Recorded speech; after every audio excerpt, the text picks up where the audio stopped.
Good evening, everyone. Welcome to another edition of the Gray Area here on the Black Men Unfiltered Network, simulcasting on the Spartak HQ Network. I'm Mr. Bennett, joined by my partner, as always, This is Sparta! the Ghost of Sparta, aka Peter, aka Panayotis. Yep, Sue, my brother, what is going on? What is going on, man? How are you tonight? Just trying to get some rest. Like I said, I had a very active yesterday physically, and it looks like I'm going to have another physical day tomorrow morning with all the snow that we've got. So I got to get the snow blower out. We got about 4 or 5 inches in my driveway, so I got to clear all that tomorrow morning. So looking just to get some rest tonight and tack it in the morning. I decided to, I had to do some shoveling last night, so I'll take care of it tomorrow. But other than that, feeling pretty good. But certainly, we appreciate you guys being with us tonight. Again, make sure when you come in, make sure you hit the like button. Certainly on both platforms. Make sure you go over to the Sparta HQ Network. Drop a like there. It's not going to cost you anything. Drop a like there, and certainly support both channels as we give different content on both platforms. So again, we appreciate the support that you give us. This is a collaboration between us, so we appreciate your support. Certainly, also consider dropping a Cash App or Super Chat to the Black Men Unfiltered Network. Certainly, we'd appreciate, certainly when you support us there as well. And any individual Cash Apps that you want to give to us personally, you'll see scrolling also at the bottom of the screen our individual Cash Apps. So, you can support us that way also. But today, certainly a show. Today is our Gray Area call-in show. All right. So again, every 4 episodes, we strive to have a call-in show where certainly our fellow, subscribers and followers, they can certainly call up and chop it up with us on anything that we've talked about prior. So again, in the last several episodes, we've talked about just war theory versus pacifism. Am I weird or just unique? What happens if World War III happens? Honoring culture without losing yourself. Freedom versus obligation. And the last one we did was on, we did two things, progressive ideals versus cultural values and different parenting styles. So if you have commentary from any of those shows that we've done over the past several weeks, you can certainly call and chop it up with us. Or if there's something else you want to talk about with us, you can certainly come up. But again, the rules of the show, first and foremost, you have to be on camera. Have to. We're not making any exceptions certainly on that. You must keep it respectful. Anybody who's coming with any drama, we're going to block you immediately. So again, we expect, we give respect. So we expect that kind of respect in return. But you're certainly more than free to join us tonight when I drop the link.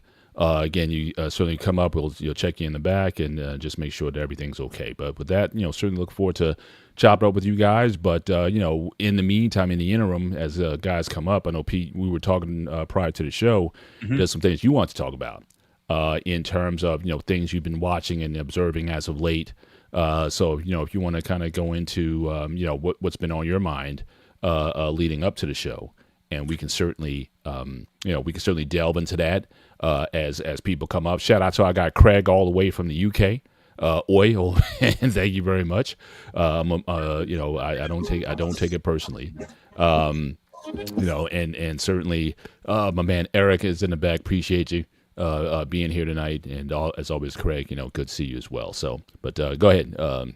So originally, I was texting you. We're trying to figure out what we're going to talk about tonight, and I was actually originally having a blockers right.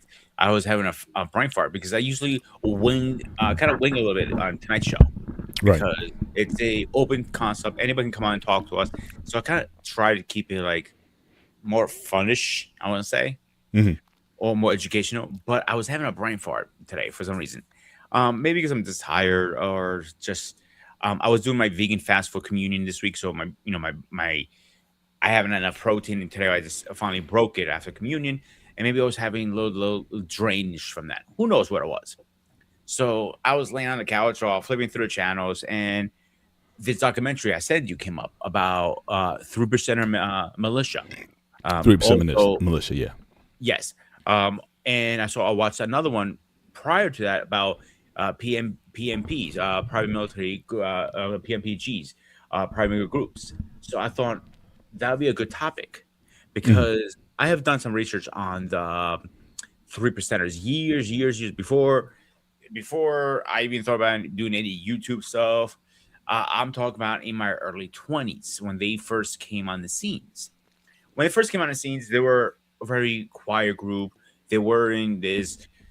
A lot of people think they are even today, but a lot of people think they are white percentage part of the neo Nazis and the KKK. No, that's actually false. I can say that you saw part of the clip. You know, you saw there were mixed people in that group. It doesn't change my mind though. I was still sorry.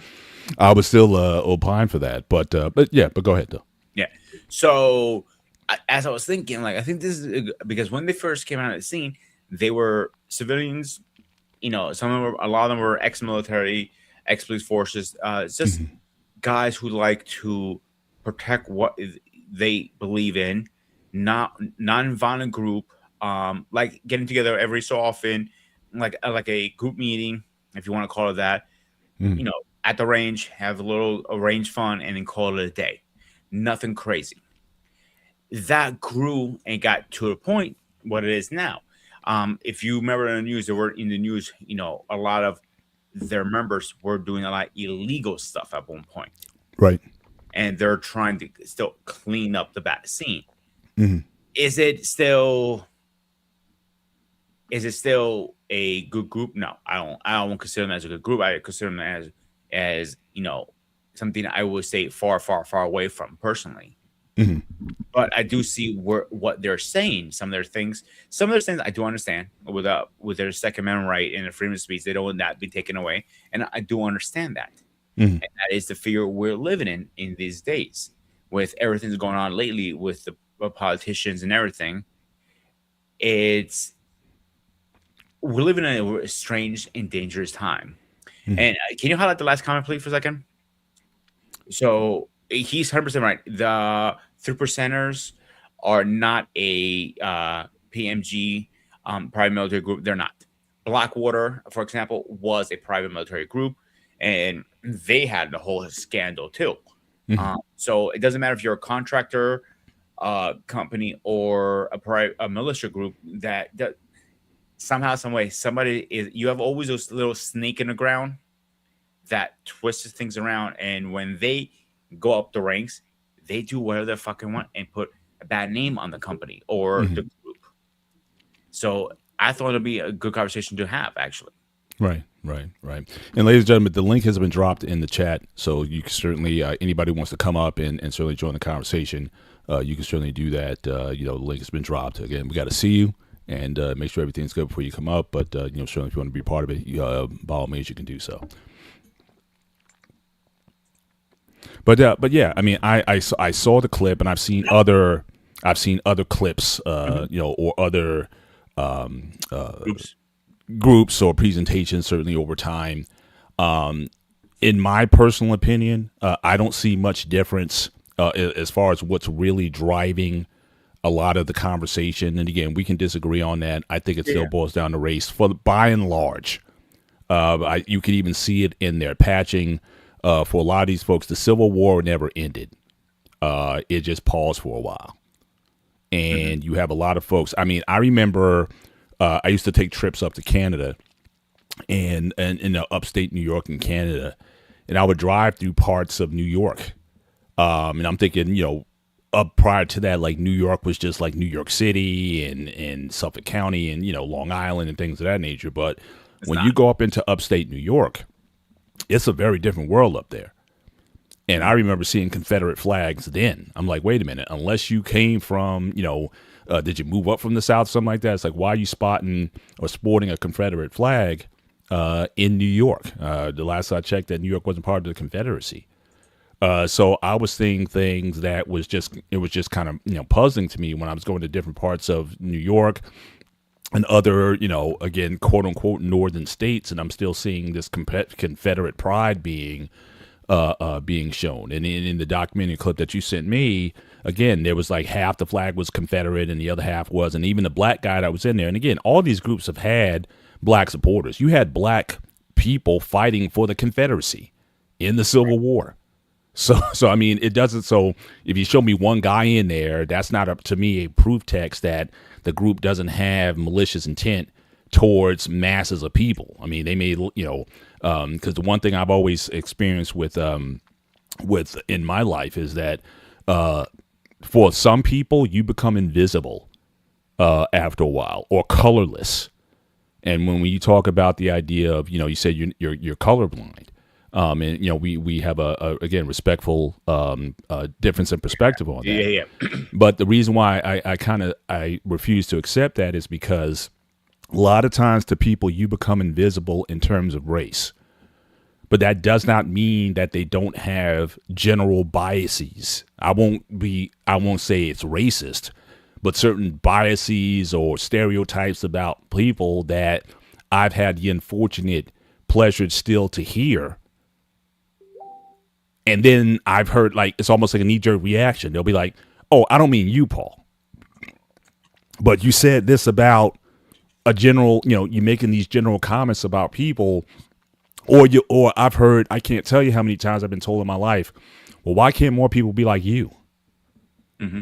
I said, "There's a lot of people like me. You just need to get out more and get around more people so you can see more people like me."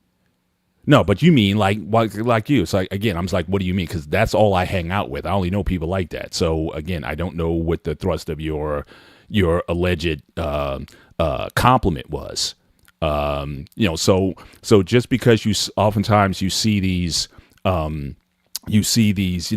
members who assimilate into the group, and as long as they are 10 toes down with the ideology of the group, they'll sort of let them in. It doesn't mean that the general policies or the general thrust of the organization isn't that. In fact, you had in that same clip, you had the guy, he talked about how he's had several members who've left, or he had to let go of certain members because they did do some things, some bigoted things. And then he comes back and says, "Oh, well, they're not part of the organization. They're not there." So, I mean, you had these people in your midst. So whether or not it was either organizational policy or you had people in your group who had these feelings towards other people, nevertheless, they were there. And these groups were constantly splintering off into other groups. And there's quite a number exactly what I'm talking about from originally. Yeah, like right. when they first came out, when they first formed the original 3%ers, they weren't about color, race, West versus South, none of that. They were just guys who were military, retired military, retired police force, who like getting together once in a blue moon, going to a range and practicing, their target practice and call it a day. That's what it was back in the day. And it wasn't like years ago when I was in my early 20s. I couldn't remember. I mentioned multiple times. I wanted to join the military more than anything in the world. That was my dream. And because of knee injuries and my life at the time, I couldn't do it. So the recruiter goes, "Why don't you join a militia?" He goes to me. I didn't hear about it in militia. This is before 3%ers it was on my radar, even if they existed. I'm talking about, this is a 5-year gap now. We're talking about when I learned about militia and when I learned about the 3%ers. And I go, "What's a militia?" He sends me some information. He goes, "This is actually a very, very good group to join. Civilians grow it. They train military style, everything military, but you're not actually military. You can't get a minigun and keep it in your back in your closet and take it out when you need to. Like a militia group is technically, if you really want to get technical, is when shit hits the fucking fan and the military can't get there. That's where they step in to protect their neighborhoods, their land, their everything. They follow the same rules as military. And I use that very slightly air quotes because we know now they don't follow the same rules anymore. Mm-hmm. So I found interesting. You had to go through a whole application process. Why do you want to join this? You had to go through an interview process. They wanted to do a thorough background check, every little thing. They even do a credit check because they feel if your credit is too low, you have more chances of breaking some type of law to get yourself out of that credit because you're desperate. So, okay, floated the idea, but never did it. Spoke to a few guys, very respectful guys, and like I met a retired corporal. Funny thing, his name is the same as yours, Paul. His name was Bennett too. Maybe you guys related. African bull guy like yourself too. So, and he was cool. He goes, listen, we're not here to break laws. If you cannot follow their actual laws, because I'm a retired Army Ranger, I believe he was at the time. Something with the military. I can't remember what exactly. Right. And he got into police force. He came out of that. And I'm going to talk to Proud Bros in a few minutes about that. I want to touch base on that too. Mm-hmm. So he said, listen, we are law-abiding citizens. Our firearms are registered. We go to the gun ranges. We go through backgrounds. We don't allow any, drugs. We don't allow any criminals, nothing like that. We're not talking about like minor things like you got arrested because you didn't pay for your speeding ticket and you something like that. We're talking about like, DVs or bar fights. We're talking about real crimes we're talking about now. I go, okay, my life wasn't allowing me to do that. Moved on. A few years later, the 3%ers came in my radar. Mm-hmm. And at the time, interesting group, but not for me. Then later on, all these scandals coming up. Now they're under I believe it was the FBI at the time. They're under their radar. Local police was looking into them. I'm like, oh, this is not a cool group. Fast forward 2 more years, and this is where the Proud Boys come in my radar. This guy I worked with, he joined the Proud Boys. I'm like, at the time, I didn't know who the hell the Proud Boys were, to be honest with you. Mm-hmm. And I was still pretty cool with my cousin at the time. And if anybody knew, ask your cousin who's in law enforcement, right? So I asked my cousin who was a detective. I went, Nick, do you know who the Proud Boys are? He goes, yeah.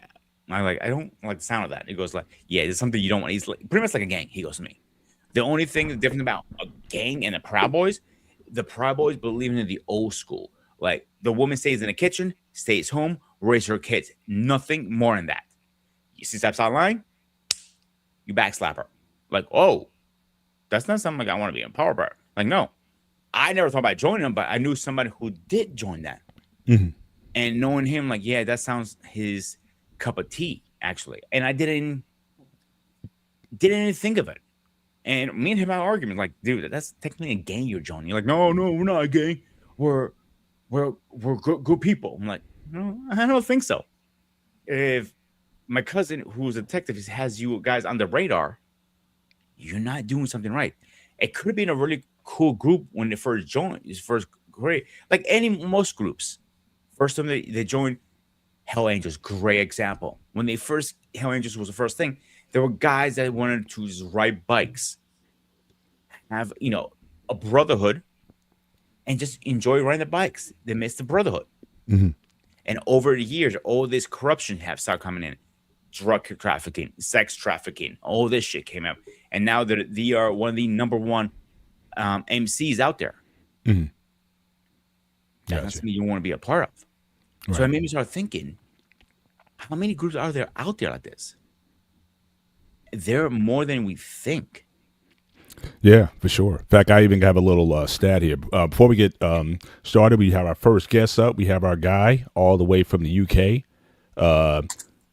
No, I'm not the president on this. So you don't have to give me the presidential salute here. Save that for the Spartan. Well, you like the pain. It's part of the show, so it's quite funny.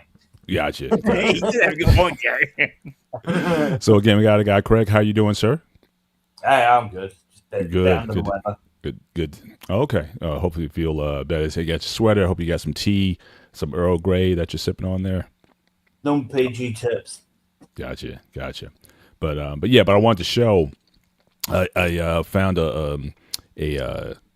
share my screen here. So I kind of found this. It might be a little bit dated at this point, but this was something that I picked up. So again, this is as of October 2020. So there's groups that they monitor a lot of activity from a lot of these paramilitary and militia groups. So you see the color, the color guide. So again, some of the the groups where target activities, and again, it's pretty much throughout the country. There's a lot certainly on the East Coast.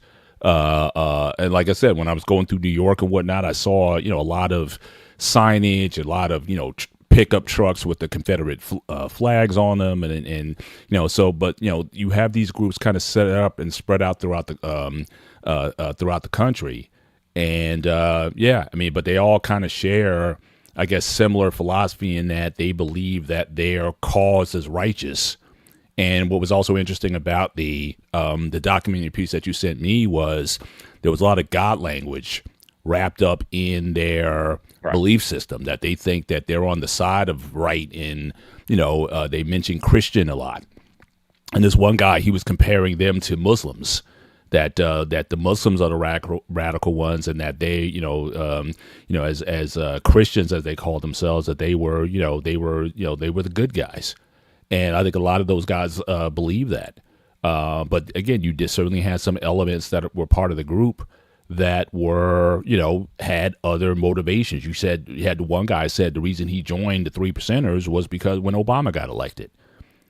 So it's like, why him getting elected would make a difference if you're all about the Constitution, the laws, and whatnot. It's funny you said that because I sent you another documentary a week ago, I think, was it? Yeah, I think so. I didn't get a chance to, but that was like a Netflix. That was like a long. That was long. But part of that one I found very interesting, and this goes into our conversation today. I know you didn't watch it. They were mostly talking about the thing that happened in the Capitol, the invasion, I guess you want to call it, whatever you want to call it, the takeover of the Capitol. Yeah, most of those groups were not all of it, most of those people, but like I won't say about I think 75% of people were there. There were probably two groups: 3%ers and Proud Boys. Yeah, and to Anton's point again, I'm talking about the specifically the clip that Pete sent me from Vice. These were definitely 3%ers, and you had one of the guys that they interviewed. He talked about why he joined. And he said the reason why he joined was because of Obama's election, to your earlier point about a lot of these groups getting established after Obama got elected. But then also some of those same guys, again, they used a lot of Christian nationalist language. Correct. When being in. So it's the same group. I mean, basically, Vice went in. Vice is always doing these documentaries and things like that. So they basically spent like a few days, I guess, on a week. It was like a weekend training mission or something like that, and they were interviewing just various members of the same group and talking about again what their motivations were. So some were like because of Obama. Some was they think that this is a religious war that they're fighting. Some are strict constitutionalists. So again, it's like you have various motivations as to why people are motivated to join these organizations. And so, but it's all part, and it could be the reason why, because towards the end of the documentary, the guy was saying that in his local chapter, he's had several split offs because there have been like disagreements with either where the direction of their organization is going, or like I said, guys who acted, from the leader guy, he came off, he had a wife who might have been Asian or Latino or something like that. And she was saying, oh, he's not racist, he loves everybody and things of that nature. But then he had members in his group that were doing things that were racist.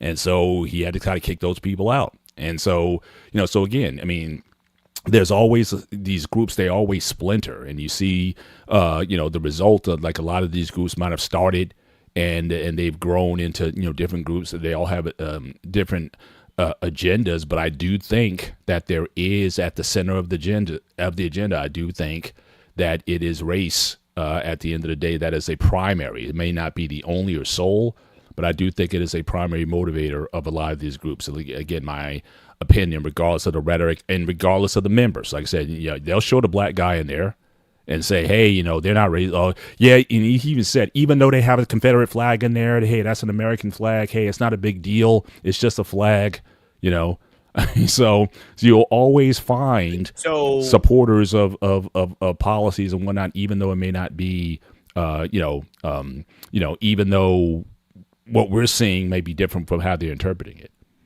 So, a couple things. His wife was Asian. He mentioned that at one point in the documentary. So cool.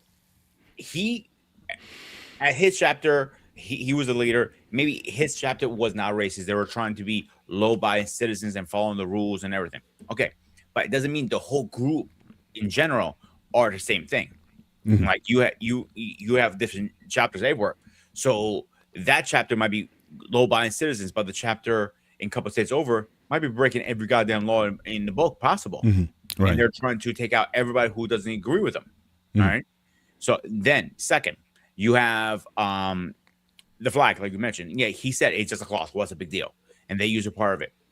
And his theory was like, it's not like what the flag stands for, where we came from, the history of it. We have to remember where we came from. And I mentioned that a while back, if you remember a couple of years ago, when we were talking about taking down the statue.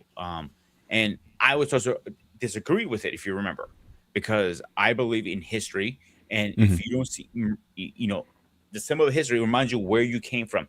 I know it's a dark side of history. It's not a good part of history. But if you don't keep it up to remember where you came from, we are Mhm. willing to make the same mistakes over and over and over. Mhm. That's And my I vehemently disagree with that, because opinion. That's fine. all of those statues that you're talking about, they were put up well after the Civil War. All of those are put up in the 20th century, not post Civil War monuments. They were put up And I agree with several decades after that. So again, the idea of, well, this is preserving history of a basically an insurrectionist country. Basically, these folks seceded from the Union, and there was a war that was fought to reunify the Union. They lost. So again, the question of why do we want to preserve that, or why do people get upset if you were on the side of wrong for your participation in the Confederacy? Why would you want to preserve that, or why are you so proud of that? And people always want to put a spin. It was about rights. It was about Constitution or whatnot. By and large, it was about slavery. But everyone's trying to rewrite the record, and say it was about something else. And I'm just saying that, you can't split that as much as you want to kind of nuance it. And the reason why the guy basically said it, the guy in his chapter, he said he split off like 10 times from his chapter. Because again, I think regardless of, he might have the most ideal of names of aims, and you saw him in there having dinner with his kids, praying at the table, and all this kind of stuff, and nice family drama. A lot of those guys, they're not motivated by those intentions. You see, that member, that leader, might be one of the few exceptions. But how many times do we see? Great example. I mean, you may not, a lot of people might not like what I'm going to say right now, but the whole KKK members, they were the great example who first started this stuff. They were not good people, even they were Christians, they say.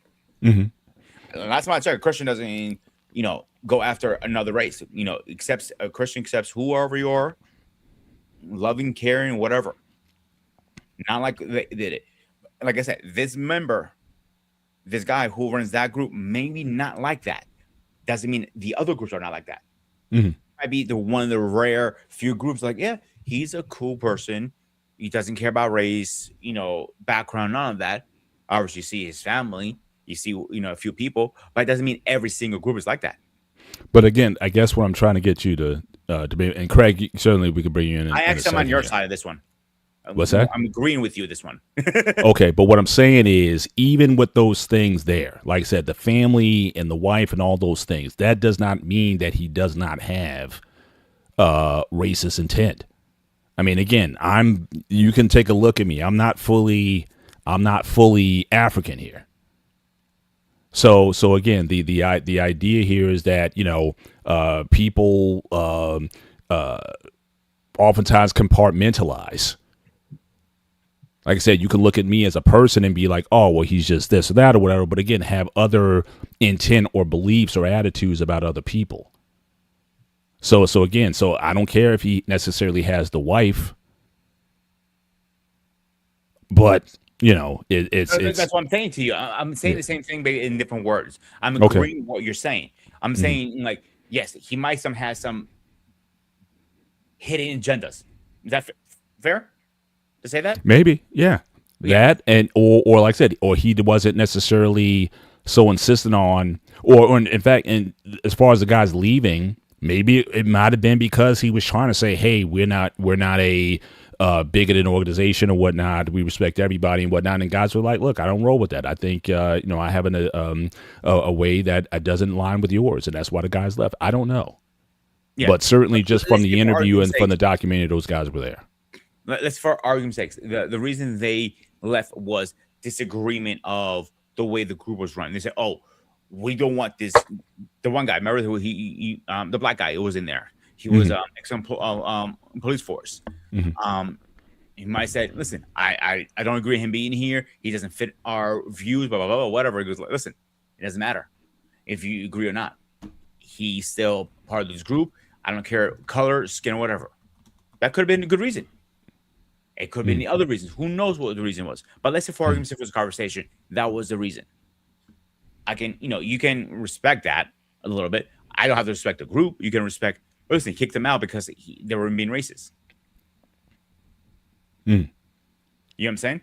I'm not saying that's the reason. I don't know, but I am agreeing with you. He might have some hidden agendas behind him. He doesn't say to anybody. Definitely not on camera. He's not going to criminalize himself because he is a leader of a group. At the end of the day.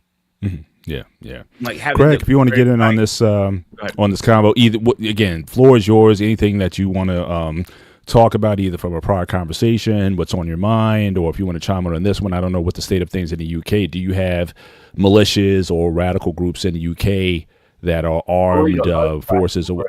What's that? We've got loads of radical groups in the UK.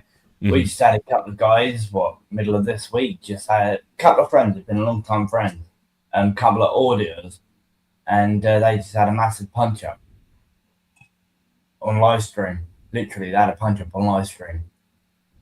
And basically, my country's gone to crap. But you know my opinion on my own country anyway. Both of you do. Yeah, you trying to get up out of there sometime soon. Yeah, I heard. Pete, you all right? Yeah, I'm fine. Yeah. No, it's we just had notification from a lady called Candid Lubna. Candid with Lubna, she's a YouTuber, Pakistani woman, and she's basically trying to speak out towards what's going on with the UK and stuff like that.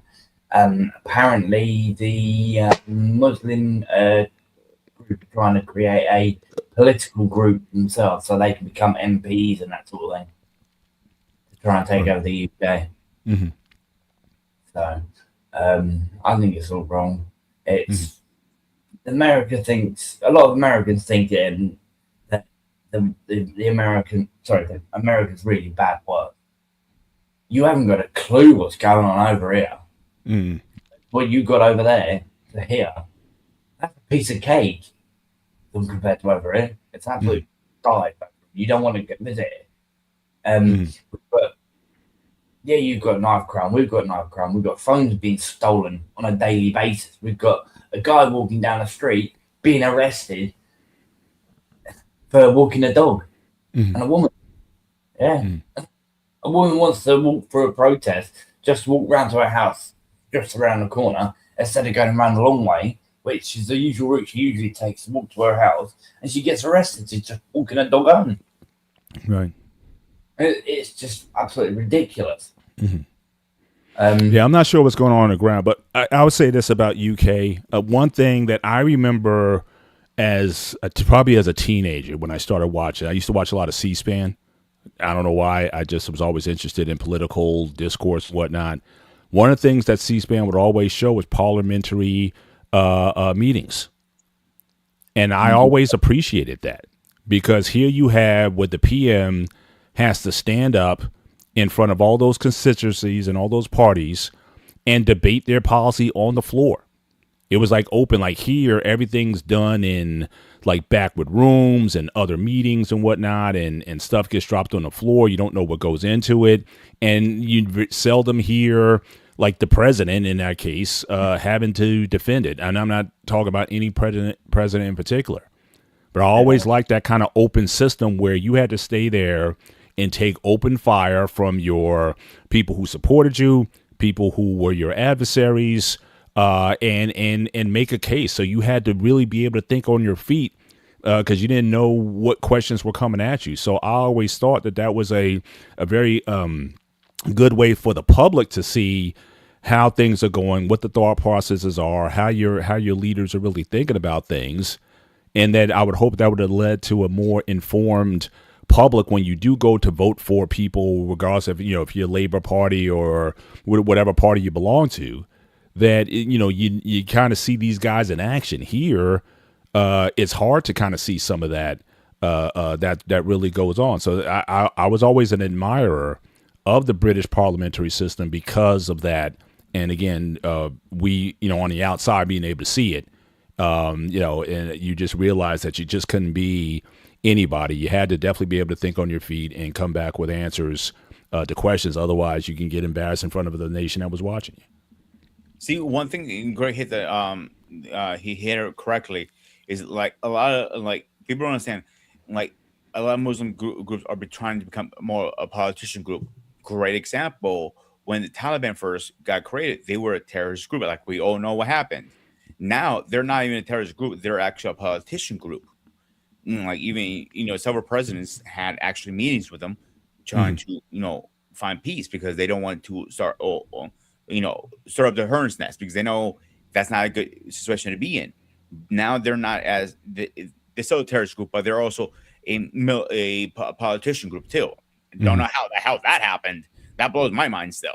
Like, well, I honestly, it's interesting. I have no problem with any group that wants to work within a governing system to gain access or influence or policy. Because to me, that's still playing by the rules. If you can get a plurality of people together of similar mindset or whatnot, and go in and do like what happened in Germany back in the day, up until a certain point, I didn't have a problem with that because again, they built a party, they lobbied, they raised funds, they brought members in. You have elections, people vote, and if people say no, we want them. I got no beef. Like even in our country, I mean, people voted, and people chose what they chose. I don't have a problem with that, as long as you're operating within the rules of what that political system allows to happen. So if it gets to a point where if there's a Muslim majority or whatever majority that you want, if that's going to be decided by the voters, and the voters they make their voices heard, and that's the outcome of the election, then so be it. You got some countries where, I mean, here we have a two-party system for the most part. I mean, yes, you have independents, but they don't really have any political sway. But you got countries like, Canada and these other, you got 4, 5, 6 parties. You can literally win an election with like 20% of the vote. But that, to me, I don't have an issue with that.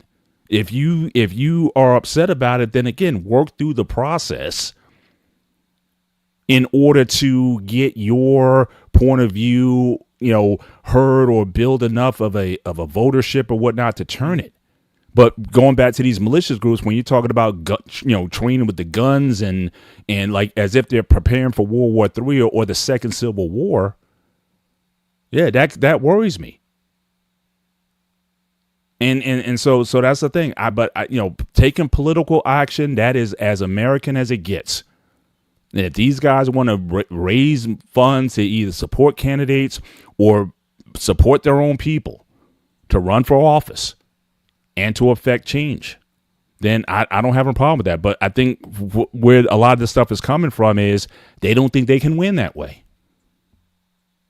And so this idea of training these militias and armies and,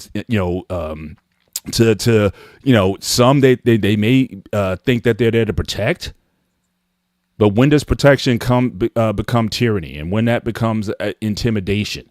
When you go into vote and you see these guys with M16s there. I mean, what is that supposed to represent? So again, I think that is that is where, again, where the motive is with all this stuff is really is really what's troubling to me. I saw a guy, Anton. He's been very active in the chat. Anton, again, the chat has been the link has been dropped certainly in the chat. If you have time, if you want to come up and share your perspective, you're more than free to do so. But I just want to acknowledge you because I know you've been dropping some gems in the chat, so I appreciate. I want to bring this up really fast. So it is one group is MPA actually called the Pennsylvania State Guard. They're a militia group, completely militia. They were founded in 1777. And they were officially, they were founded in 1774. They were officially put into a official in 1977, and they were recognized by the government of by the state of Pennsylvania in 1903 as a backup force. According to the article I'm reading here. Never heard of them personally, but that's a whole different story. They've been very active of doing, stuff like food drives, stuff like that. Most of the members are members of the National Guard or in the police force, active members only. These guys accept. You cannot be like, oh, I can't, like me. I never did any military. I can go like, hey, can I join? Can I get the application? And like, no, hit the road, kid. And like, you have to be an active member of police or military. Some say they prefer National Guard because you can do their trainings and stuff like that with them. But they were taking, people who are at least active, to say in the article. So further down, they said they also some of them have some have history of being in other wars. For example, a lot of them have been because they were in active military. Some of them fought in World War II, Korea, and so on. But that to me, that's a good example. I think if you're going to do something like that. Oh, speaking of the devil, man, Gerald, this is a topic for you to jump in, man. Yeah, we appreciate. Yeah, I'm going to drop the link. I'm going to drop the link again in the chat. So again, anybody who wants to join the conversation and be a part of it, the link is going in the chat. You can certainly hop on board and be a part, man. Gerald, we already know who you are. So again, you get an open invite anytime. So feel free if you have time to come up. I'm actually going to drop it on my end too, so he can get it. I think he's on my end. Let me just drop it on my side too. Yeah, there we go. So if you do a militia just like this one I'm reading, you have to be an active member of the military or in police force active, not like retired. Yeah, I don't have a problem with that one either. I don't think you would have a problem with that either, Paul, to be honest with you, because you're just you just having a backup force just in case shit hits a fan. Sure. Sure. To me, that makes sense, to be honest with you, if you can do a militia. No, absolutely. Absolutely. I do want to share another clip. Again, this might be a little bit dated, but this is in terms of talk about states and support for such organizations. This is a map, again, of states where there's either laws for or against this sort of these groups. So again, in gray, they have no laws against these groups assembling and training and whatnot. But if you go to some other states like Florida, which is surprising that some of these states are in the South, Georgia, Florida, that they have laws against not only the forming of these militias as well as the training. So again, in the video where we saw that training that was going on, that's supposed to be illegal as well. But some of these guys, they might be trying to do it underground. So you would talk about law-abiding citizen or what have you, but obviously, they're not going to allow, or they're going to claim Second Amendment when it talks about that's like their birthright is the Second Amendment, and no state law is going to stop these guys from assembling. But you see, certainly on the East Coast, there's a lot of states that kind of go against it, but that doesn't mean that training isn't going on, for these particular groups. So I just wanted to kind of share that piece. But yeah, I mean, they like I said, some of the stuff it gets to there's definitely it gets a little bit frightening. And again, what we saw a few years ago on January 6th, again, people want to rebrand it or redescribe it. It wasn't what it was. Don't believe your lying ears or your lying eyes about what that was and the groups that were represented there, and support for those groups to be there. All those are things that we can't necessarily get around, but it's so this is something that people are asking, like, where is this going? And if things continue to go in a particular direction in this country, these groups that might have started out as Anton said earlier, they might have started as drinking clubs or just places just to hang out, but they became something more sinister down the line. Then when does it end? And some of them also started as a gun club. There are a bunch of gun clubs out there. There's just guys getting to a range, shooting guns. Nothing crazy with that. But once you start adding military stuff into it, and police force, and making a group, now you're talking about organizations, gangs, if you want to call it like that. And that's where the gray area comes in for them, not us, for them. Because some of them have really good intentions, like, I just want to protect my land, my home, all this stuff. And then the other ones are like, no, let's fuck shit up. And that's where they spin off, and now the spinoff after spinoff after spinoff, and that's how a lot of these groups get a bad name. You might have one good group versus the other 20 who are actually doing bad shit out there, and that's not right either.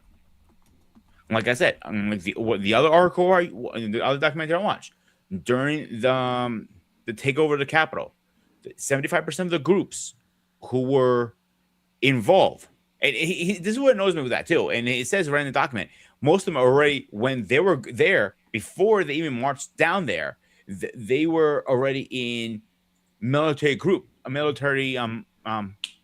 gear, bulletproof vests, firearms, everything. They knew what they're there for. They knew what they were doing. So 75% was Proud Boys and 3%ers. So you can tell me you guys who did not organize this and going in there for that reason, and that's some bullshit if you did. Yeah There was Eric, I know he asked early in the chat about I guess the Bundy family. I think it was like I may get the name right. It wasn't I think it was, I don't know if it was Ted Bundy, but it was basically him and his family, that they were basically voted off of some federal lands, and I guess they were being forced off, but they had this standoff against federal troops. And again, basically the federal troops, I guess they capitulated and went away from it. But it was definitely something that, got a lot of people's attention. It's like, look, if they can be bold enough to do this, then what's next in terms of their ability to intimidate law enforcement? So this is one of the standoffs. So you got so these are federal lands. They had these federal agents on it. They were coming in to have these people removed from the property, and people said, no, we're not going. A lot of those guys are armed. And certainly for the officers on the other side, it's like, they're asking themselves a question. It's like, do I want to go to battle over this? Or do I really want to go home? And that's, to me, that's the thing also, that, for local law enforcement, their motivations, their training and whatnot is part of either trying to de-escalate a situation. I don't think a lot of those guys are ready for a militia or wartime type of situation. But a lot of these guys on the other side, they are. And so, when are I guess law enforcement and authorities, when they're going to take this kind of stuff seriously? But these guys, the guys on the other side with the flags, they've had the training that we saw in the video. I don't think these cops on a regular basis, are they going to those ranges and whatnot and having that kind of, are they ready for that? So what I do know, they do have to qualify for their firearms. I'm not sure how often they have to do this. I can't because every county is different. Let's say for argument's sake, once a year, for argument's sake, okay? They have to get qualified it's like a PT test almost. They have to run. They have to do so many push-ups and you see some of these cops, bro. You see something. There are some that are out of shape. You know what I'm saying? Yeah, like I said, I don't think most police officers or local law enforcement is actually ready for this kind of engagement. Absolutely not. I mean, SWAT teams maybe, But even SWAT teams, that's more so for like city type of situations or whatnot. But I don't know if they were ready for something like this. And again, and what do you do in the what do you do when that situation happens? And for a lot of these guys, it's like, look, I want to go home. Yeah, but so these even guys if are like you're- these guys are like true believers, right? I mean, they want, like someone said in the video, they're willing to die for some of these beliefs. So, like I was saying, like they have to get gun qualified, but even these cops, and like they have an oath they have to follow. But it is an oath that's, are you going to put the oath first or go home at the end of the night? That is the question when you face when you're looking down range and you guys see 100 other guys that have firearms more powerful than yours. Some of these guys have more power than the police force. I remember playing a video here. This is an idiot, this woman, saying, "Oh, you only allow you should only be allowed to own whatever firepower the police force. That means you're actually arming the criminals with more power. That makes no sense. This is why we have restrictions: what we can own, what we cannot own, like fully automatics, for example. Some states allow police officers to own fully automatic weapons. Not in their private life. I'm talking about stations. Right, official weapon. Yeah, exactly. Thank you. So, if you're saying as civilians we should be allowed to own that, no. I do believe some things are way too powerful for civilians to own. I'm okay if you go to a range and rent it. And I'll be clear out there. I'm a big fan of Second Amendment right. Paul knows how I feel about that. Like I think everybody should go through a gun training course. I think everybody should shoot at least one firearm in their lifetime. I'm a bigger fan of it. But I don't agree having miniguns out there. Anybody can buy a minigun. And then, when shit hits a fucking fan, the police force cannot defend themselves. You see what I'm saying? Yeah, I mean, I think certainly they, but to me, it's less of the, I guess, of the weapons that are there. It's the mindset. Like a guy again, Ace D-Man 7, they don't follow any else besides the just system. I mean, it's like I said, we saw that. Remember those kids who got deleted in Texas in the school a couple years back, Uvalde, Texas. Right? Okay, yeah. The live shoot. I mean, these cops, wouldn't go in because I guess they were either concerned about, they wanted to say, the safety of the kids or whatever. But here you got this guy just clipping people off, and those cops didn't go in, and the chief got fired and all that kind of stuff. Again, I think the mindset of most police officers not to deal with this kind of level threat. And it has been identified as a threat. I mean, unfortunately, you had the previous CIA director was in, and he said the biggest threat to America is not some foreign terrorist group. It's these militia groups that are in the United States. I agree 100%. And that whole record got basically deleted and blocked out. That certain people did not want to hear. In fact, I remember when Charlie Kirk got deleted, and you had the governor of Utah got up there and basically said he prayed that it was a foreigner, or that he prayed that it was a someone of a different ethnicity, that not someone from the state of Utah. In other words, he was saying he prayed he wasn't somebody who looked like him.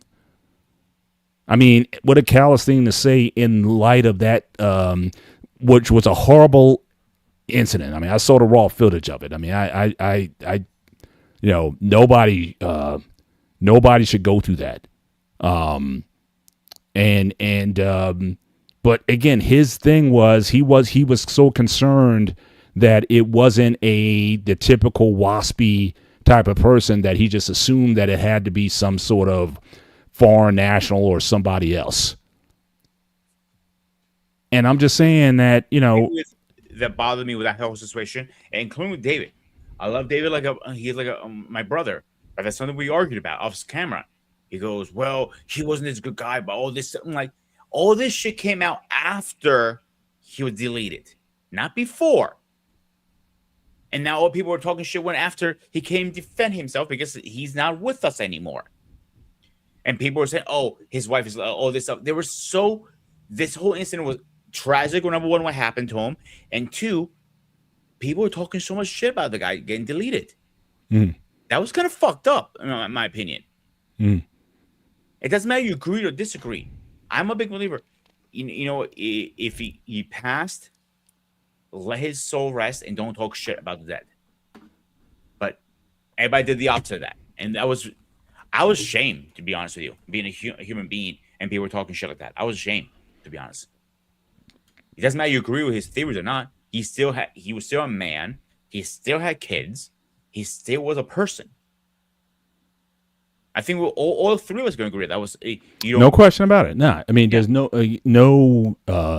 especially that happened in front of his family. I mean, just horrible. I mean, horrific.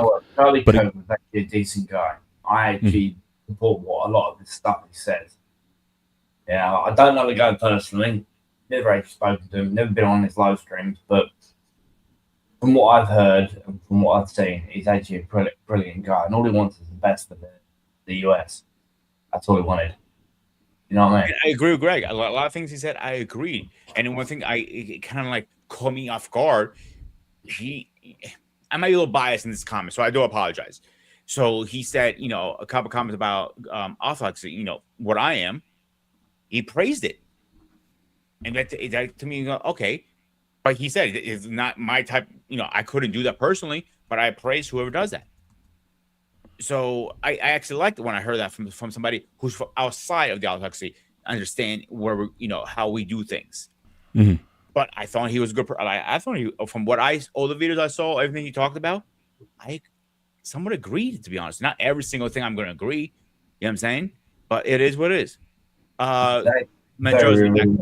Yep, let's bring him up. Okay, so the man, the myth, the legend. We got our guy Mandrell in the back. How you doing, sir? Hey, can you guys hear me? 100%, loud and clear. What's good? Okay, gotcha. I gotta show your face, man. Show your hat, man. I know I gotta hook up my camera and stuff like that. That'll take a minute. Yeah, it's been disconnected. I had to disassemble and reassemble some stuff, and gotcha. You know, that's what it is. You need more USB ports. But here you guys, you're talking about Charlie Kirk. I mean, yeah. But we're talking. I guess we're all over the map tonight. So again, we've been talking about, I guess militia groups, you know, 3%ers and the Bundys, just different groups throughout the country. You know what their, what their intentions are, and just my point was again is the local police and whatnot ready for encounters with these groups, because these guys, they do have a very, certainly coming from military backgrounds, and they have an ardent belief in whatever it is that they believe in.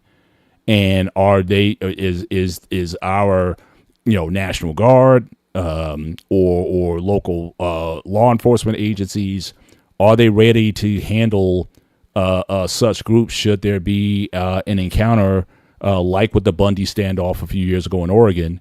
So that's kind of where the conversation is now, but you're free to talk about anything that you want, because again, there were a few shows ago you were trying to get on the show and whatnot. We only do a call-in show once a month. So anything that you want to visit from back in the, early conversations and whatnot, the floor is yours if you want to, spin on anything you want to. Yeah. Well, first I'll stick to some of the things that you guys are talking about tonight. You know what I mean? Because it's relevant. You guys are bringing it up, and it's good conversation. The militia groups, well, first of all, are the cops and our local law enforcement ready for an encounter like that? The answer is no. Absolutely not, unequivocally. And then I think you brought it, some of these guys in the National Guard and whatnot. Yeah, some of them are in the National Guard, but if you're in the National Guard, you're still not ready for it. You're not. You go home. You do 1 week in a month, 2 weeks a year, right? Yeah. These are the Bundys, by the way. Eric was asking earlier who the Bundy. So this is the Bundy clan. There's that Oregon standoff a few years ago. So I just wanted to show that. But go ahead, Mandra. Right. They do 1 week in a month, 2 weeks a year. No, you're not ready. It was our job 24/7. And there are things that catch you off guard still. As fast as we were learning about warfare and the enemy, because the enemy evolves as well. Well, a good one does.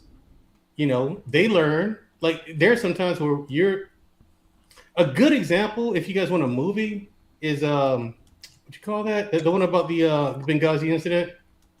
Oh, 13 hours. 13 hours. Good example. Very good example. That's a very accurate movie, by the way, as far as how combat happens. You know, if you're in one location and the enemy is attacking you in waves, that's a good example. And also, how they change their tactics. Like it's amazing when you're actually in there in the situation, in those situations. Like you see combat. Some of them, every time they attack you, sometimes the direction they hit you from will change, or their tactics will change. You know what I mean? Something about the way they come after you will change. And our local law enforcement, no, most of them are going to go home because most of these guys are family men. They want to do their jobs and go home. Most of them. And now this culture with police culture, they clearly don't know what they're doing. Mm-hmm. Look at how they handle things. They shoot too many too many people perish by their hands unintentionally, or as someone that they should not have wounded in that matter or taken out. You know what I'm saying? Too many incidents like that. There's far too many of them for me to say. And plus, I've actually, you know, over the years, you know, I've been working on things, you know, on my own in the background and everything like that. I actually teach marksmanship to different law enforcement agencies and precincts, right? Some of them are 3-letter agencies. A lot of them are law enforcement, both local and out of state. Number one, I've never been outshot by a cop, like not even close. Mm-hmm. They're not even close. I'm in a whole nother universe than these guys. I'm in 616 and they're in like 1.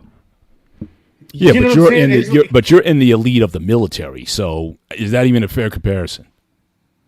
Yes, because it comes down to repetitions, just like lifting weights. It is because, like I said, it comes down to repetitions, just like lifting weights, dude. Like the more classes you take, the more drills you learn how to do. Like the Mozambique drill, simple drill, not easy to execute.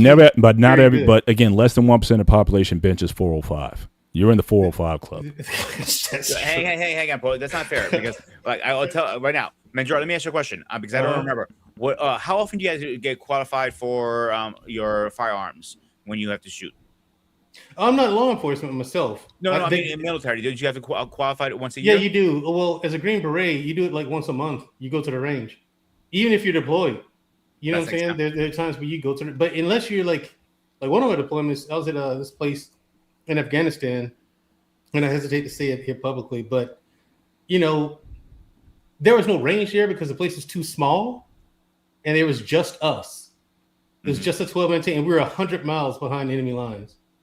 Okay, and it was just us by ourselves. So we had to make a range. We even made a range, and went out there and in practice, But these guys, they can't shoot. Like the latest incident was the woman who was unfortunately got her ticket punched in the vehicle. You know what I'm talking about, right? Yeah. These guys I know can't, exactly what you're talking about. Right. These guys can't even there's no way I would have taken that shot. I would not have done that. You know what I mean? And that guy, or even going before it. I mean, the fact that he got in front of the vehicle. Like I talked to so many cops after the event, and you had this one guy. None of them told you get in front of the car. Yeah. No one's trained like that. No one is trained that way. Every time you get trained, they tell you do not get in front of a vehicle. You don't, especially when he had a cell phone out, and he's videotaping the whole thing, and he got the license plate on the video. Now, if that's me personally, that's one of the things that I'm going to do. He was correct with that. I'm going to pull up my phone or a recording device or a camera, and I'm going to take a picture of the license plate, right? And I'm going to sit off to the side of the vehicle. And if she pulls off to get away, fine, go. I'll see you in a couple hours. Because I'm going to show up to your house because I have your license plate. I have your information. I'm just going to show up and take you in then. This doesn't have to be a gunfight. This doesn't have to be a big to-do. And plus, there's too many people in the public. He shoots the driver of a moving vehicle. A moving vehicle. All those people around there could have been hit by that vehicle because now there's no one to control the vehicle. It could have been worse than it was. Absolutely. you endanger the entire, not only yourself, but your partner, the public. Now, let's take that same situation and let's say a couple of little girls were walking across the street at the same time, but his back was turned to them because he's focused on the lady and he draws his weapon, takes a shot, takes out the driver. The car cannot be controlled anymore because no one's controlling it. And that thing just goes wherever. It could have it crashed into someone else's house. It could have crashed into some pedestrians, kids. That's why you don't do that. Even in the military, you don't do that. Mm-hmm. Even in Afghanistan or Iraq, wherever you are, that's something you're trained not to do. So people are sitting in defense of him. I'm like, okay, look, man, he could have just got out of the way. See, you know what I mean? He could. You said. You said about Benghazi 13 hours. I had a privilege, and you might get a little judgment on this one. I actually met Chris Tonto in person in 2016. I have the picture up right to show you guys. I'm going to share my screen right now, actually. And I actually end up having a conversation with Chris Tonto. And he literally said to me, when that night, the shit was changing so fast, they had to think on their feet. Every time they got another wave, something different was happening. They had to think. So I just wanted to bring that up because I know you were saying that a minute ago. And this is the picture when I met Chris Tonto in 2016, by the way. Nice. Yeah, that's true. You do have to think on your feet, but but the training, you do it so much. It's like I said, it's like lifting weights, repetition. But again, there's still an elite club. Like I said, less than 1% is benching 315. That's true. You were Green Beret, right? Yeah. Green Beret. So that's like you got your elite special forces, you got your Rangers, you got your Green Berets.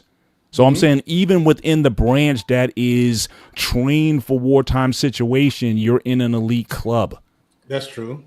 And so my thing is, again, for these local law enforcement agencies, you saw the standards. Again, when the Bundys, when they were there with all their trucks and guns, they was like, look, because the cop there is like, I just want to get home to my family here, That's how most people are. Like, right. But these guys are like, again, they're saying to the death that they're willing to go out for their beliefs, whatever they may be. Right. Until the bullets start flying and they start losing. See, here's the thing. You can say that there are some people who even say that once the bullets start flying, Mr. Bennett. And here's the last point because I do have to shove off now. Appreciate you, no problem. Yeah. But the key to take away from what I'm saying is the bullets might fly, they might hold on to it. But once the dying starts, that group you got, it's gonna tear itself apart. Once your guys start dying, that's when people, oh crap, okay, that's when that happens. Mm-hmm. No one's sure of anything anymore, and then people are going to turn on to one another. It happens so much.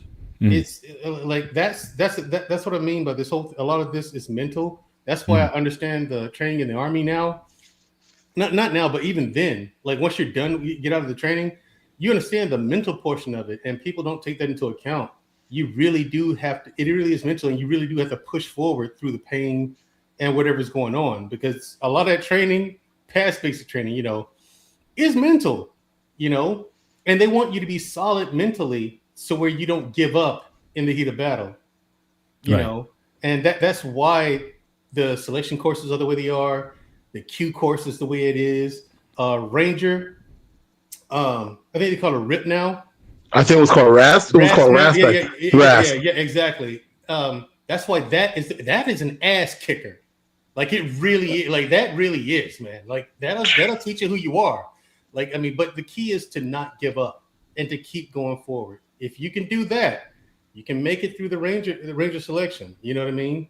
Mm-hmm. Green Berets, a little different. You still have to do what they. You still have to. You gotta go through selection first.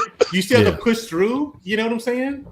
But there's a lot of mental things and thought experiments and puzzles and.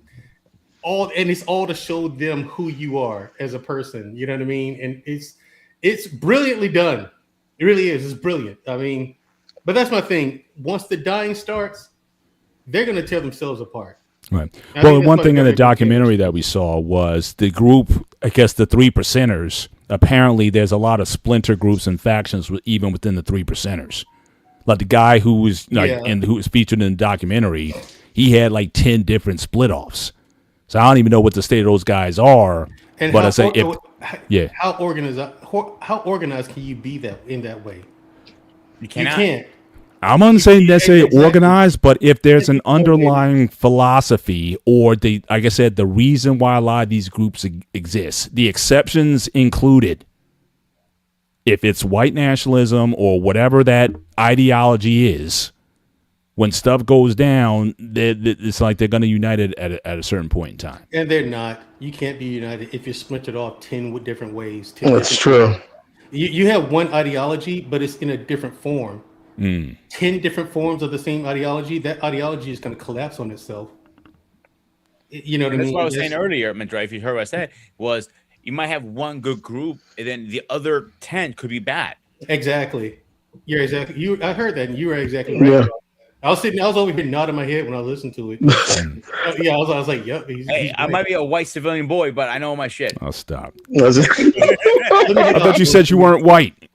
Greek. All right, Greek. You see how he jumps the fence. Oh, I'm not white. I'm Greek. And then you see how that privilege is. I'm more white than you. You see that privilege. You see that privilege he's got. He's got that card. He can just pass anytime he wants to, man. But Yeah. all right, bro. Hey, I'm more white than Peter is. Well, you got a point there, dude. Yeah, I'm a ghost compared to him. oh yeah, Yeah. yes, several shades. Thanks a lot, Mandrell. You have a good one. I'll catch up to you, especially when the boxing. I need your input on our guy from Newark. He's fighting Shakur Stevens. Shakur and Teofimo. So we got to do a preview of that coming up soon. So I'll be definitely looking for you there. All right, thanks. You got it, bro. Have a good night. Later. What's good, Anton? Jersey stand up. What's good? What's going on, Pete? Yes. As always, Yes. what's going on, Craig? Thanks for that extra info that you sent me in the chat as well. I mean, I looked at some of the stuff, and they only gave me like that number of parties that are in the House of Commons. They said there was a lot more, but those are the ones that they listed for me. But there's one more. It's called UKIP. Okay. Nick something. I can't remember his surname. Now, is that kind of new? Because again, like I said, I started watching C-SPAN in my teens, and it used to be like you had like the two dominant parties. It was like the Labor and the Liberal, Tory. Because the something Tory. was And it seemed like, yeah, and it seemed like now what you have all these other groups that just kind of splintered off from the main two groups. To be honest, there's only three, Paul. There's actually only three: Labour, Tories, which are conservatives, and you've got Reform. The other three are literally on backbench. Yeah, because Reform's getting most of the actual hits because no one wants Labour in power anymore. Literally, it's Conservatives and Labour have just messed up this country in the last 40 years, to be honest with you. Literally. Reform, they're useless as well because they've got a monster of a guy who's actually running the place, so which is Nigel Farage. He's an absolute monster. I don't really want to. I'm not voting for any of them. I've never voted in my life. I never will. Really? I've never ever voted in my life. I refuse to vote in my country because they've never come up any good. Keir Starmer, you've got a thing called a manifesto, yeah? Everything that he said in his manifesto didn't do, right? He U-turned on every decision that he's ever made. He's had 13 of them, yeah? First one was he stopped a winter fuel money for the elderly pensioner, yeah? Okay. U-turned on that, and then he U-turned on it again. The recent one was the digital ID. He did a U-turn on that, but he's trying to sneak it back in. You know what I mean? Yeah. It's Keir Starmer is the worst prime minister in the history of the world, and I'm not kidding you. God damn. Even Truss was there. Truss was there for like 2 days or something like that. It's just I heard stories about him. Yeah, that was for you. Right. There was 2 Ukrainian boys, right? Rent boys, as we call them, right? They actually set fire to his old house. Wow. Wow. Because he wouldn't pay them. Mm. You get what I'm saying? Yeah. Yeah, that's They crazy. set fire to his house and they tried to cover it up. Keir Starmer, in his first year, the first few months of his tenure, you heard of the Southport murders, the 3 little girls. At the end of the year. He was actually Axel Rudick Banana. His father was Keir Starmer's. What do you call it? Keir Starmer was actually his lawyer to stop him from being deported from the country. His advocate. Pardon? I think you mean by his advocate. Is that what you were looking for? Okay. Yeah. He stopped him from being deported. Wow. And, literally, he didn't want any of that being brought up. Huh. Wow. This guy, Axel, he was found with ricin in his room and a manual for the Al Qaeda manual, whatever it's called, for terrorism, how to actually make ricin and that sort of thing. Wow. In his bedroom. Wow. Yeah. There you go. Damn. Yeah. So getting on it. So what's on your mind? First of all, welcome to the show. Always a pleasure to have you on. And whatever's on your mind. I know we're talking about this subject here, but I know we've talked about all types of subjects over the last few weeks. And, so again, we'd like to give people an opportunity if you want to go back and rehash or revisit something. That's why we tell people take notes when you're watching the show so you can kind of come back to it. But yeah, what's on your mind? What do you want to share? So I remember you were mentioning upstate New York and the number of groups that are up there flying the Confederate flag. I'm not surprised. I'm not surprised in any bit. I remember there was a story in, I think somewhere in New England. I'm trying to remember if it was Vermont or New Hampshire, where you started to see some supremacist groups literally try to take over certain areas of those particular states too. Right.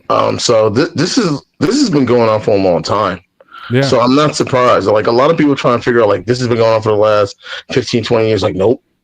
And even though a lot of these groups did start up when Barack Obama won his election, became president-elect, and that is true. A lot of the rhetoric, and I posted it in the chat. I posted it in the chat.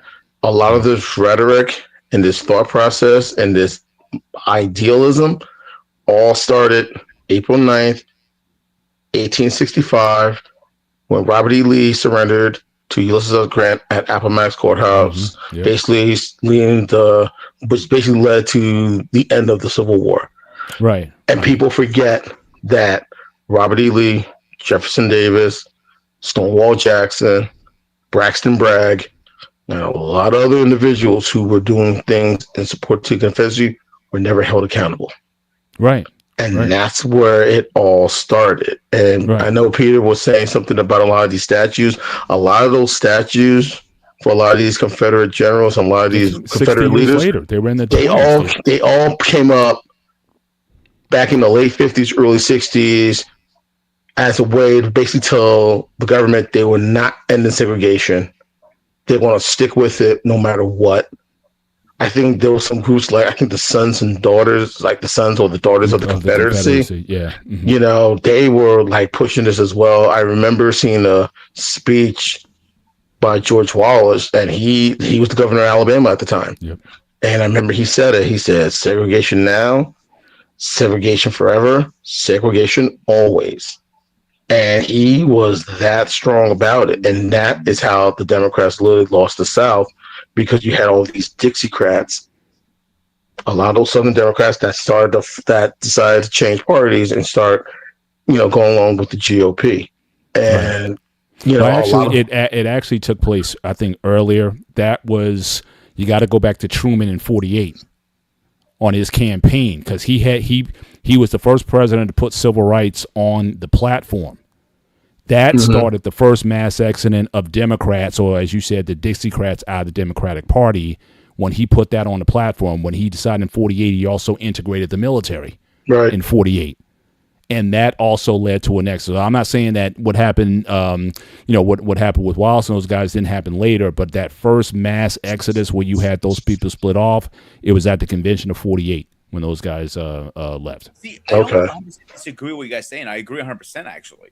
What I'm saying is that should be a symbol of where we came from to saying, hey, we don't need to go back to that again. Yeah, I see what you mean, Peter. I do see what you mean. It should be a reminder to a lot of us. These are the things that happen in our country, in our country's history, and this needs to be a reminder to let us know we should never go back down that road. So I understand what you mean by that. Yeah. But the problem is, you're not going to find a lot of stuff in these textbooks. You're not going to find a lot of these things being taught in schools, especially in the South, especially down there. They still refer to the Civil War as the War of Northern Aggression. Like, a lot of that attitude and mindset was allowed to build and grow and literally take root after the Civil War ended. Because when you have Reconstruction going on, what came out of Reconstruction? The Ku Klux Klan. Yeah. So every time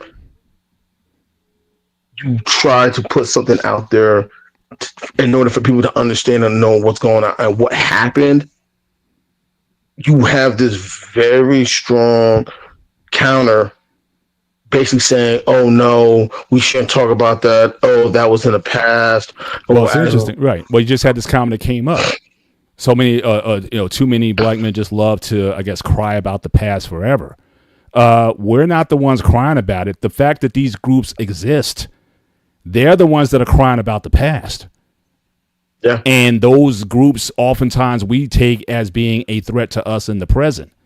So if those groups didn't exist, we may not talk about it as much. But the conversation came up tonight talking about these militias. And what oftentimes is behind these militia groups is the grievance that happened in the past. So again, don't blame us for calling out how a lot of these groups got started and what some of the ideology and philosophy is. We didn't start that. And so I just find it interesting that, again, as soon as we get into it, you have that kind of mindset that wants to come up in the in the conversation. But again, you have what he's saying 100%, because you guys are not crying or anything, and I'm talking about as a Greek American myself. So see, now he's Greek again. You see that? You see that? You see that? You see how he code switches like that? Reached your limit on talking. But no, seriously. Let's take it serious for a second here. They're not crying. We're just having a civil conversation between four respectful men. You can't have these conversations, then we're just going to repeat the history over and over and over. So why not talk about it? And I am agreeing with what they're saying. And believe it or not, as somebody who grew up in New York, it affected myself too.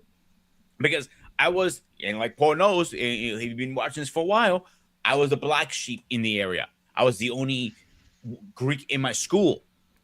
If I didn't get picked on, understatement. I got picked on in every single shape, way, or form. So them having this conversation, I think they have the right to have that conversation. And I give them the floor anytime to have that conversation. And I feel the reason why the status quo don't want to address these issues and talk about it is because they're afraid what may happen if someone in their family knew that a particular father or grandfather or uncle or great uncle or someone was involved in these groups. I think that's what they're afraid of. They're afraid that their dirty laundry with a family member that passed away 80 years ago that was associated with it would come out, because a lot of these individuals at that time, back then, always thought the long game, like, I'll be damned if I got to deal with this, but I'm going to make sure my descendants don't. And that's what it is. Mm-hmm. It's always been the long game, plain and simple, because that's all they know. Because when you have this demographic that's so used to being the gatekeepers, the decision makers, and the policyholders, that's all they know.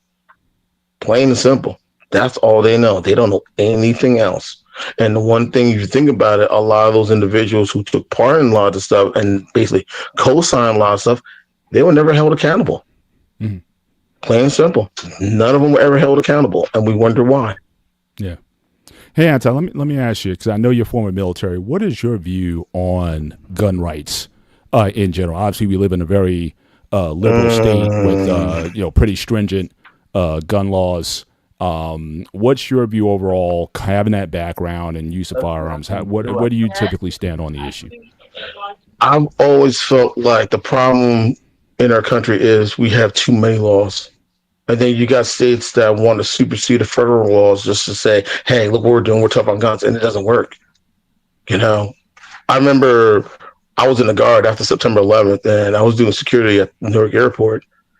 And even though every person that was on my group, all of us were qualified with our weapons and everything else, they put selector locks on our rifles because in the state of New Jersey, you're not allowed to have an assault weapon. Right. Wow. Even though we know how to use our weapons, even though we're trained and we know how to do everything that's associated with it, they put selector locks on our rifles because we're not allowed to have assault weapons in the state of New Jersey. And I remember one of the people, the higher up, said, listen, if things happen, break them off and we'll deal with the politics later. And that's always been the problem, because when you hear these debates, you always say, oh, Virginia needs to get tougher. Florida needs to get tougher. Texas needs to get tougher. Arizona needs to get tougher. Okay. If those states need to get tougher, then New Jersey, New York, and Connecticut need to dial it back. You have to have a balance. And that's has always been the problem. The only balance and the only thing that's universal with firearm laws in the United States is you have to be 18 and you can't be a felon. And that's my wife in the background now.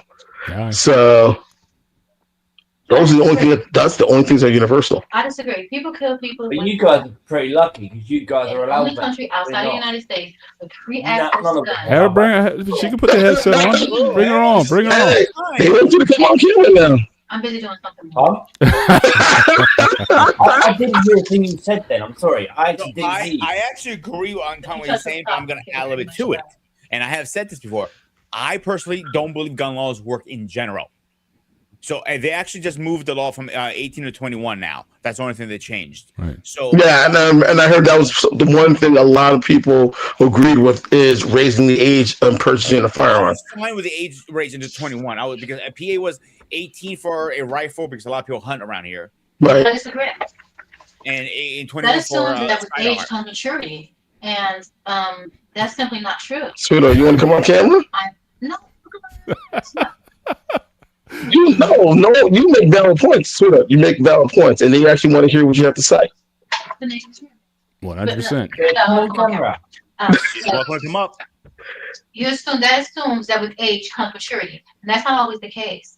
Fellas, say hello to my wife, Sophia. Sophia, say hello to the fellas. Hello, Sophia. Welcome on to the gray area. Good to have you on. Age comes maturity, and we've seen so many Proud Boys who are instantly the new ICE, where it shows that's simply not true. Actually, when it comes to guns, with age comes less maturity, because they're the ones to sit there and argue that it's their constitutional right to have weapons that kill people. So much so that they'll kill you to keep it. Right. Make that make sense. Thanks for being a part of They it. say thank you. I'm already seeing another show for you, by the way. You and your wife debate politics or policy or whatever. Oh, you good luck guys, with that one. You guys.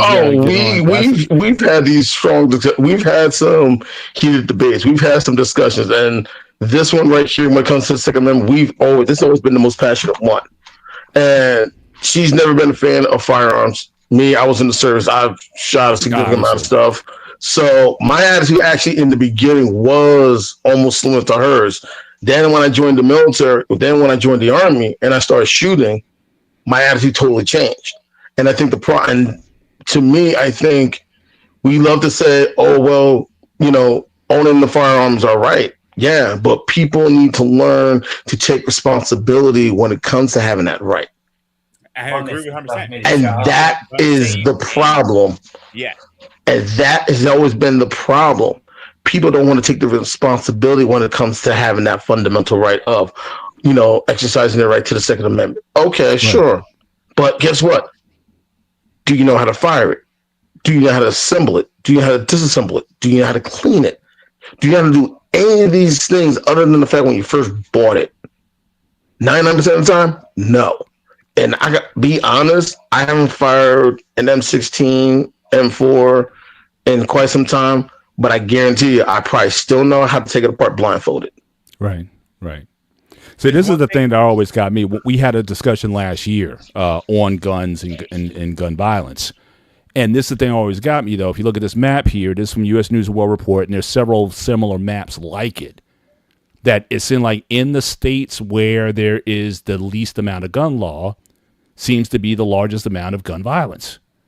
Whereas if you look in the Northeast, where we're at, Jersey, New York, Connecticut, as much as you may hear about the statistics as far as what's going on, you don't have as much. So I don't know what the balance is. So when you're saying, okay, well, maybe New Jersey, New York needs to take it down, maybe the South needs to bring it up. I don't know where that balance would be. But that's something they have to do. That's something they have to figure out. Yeah.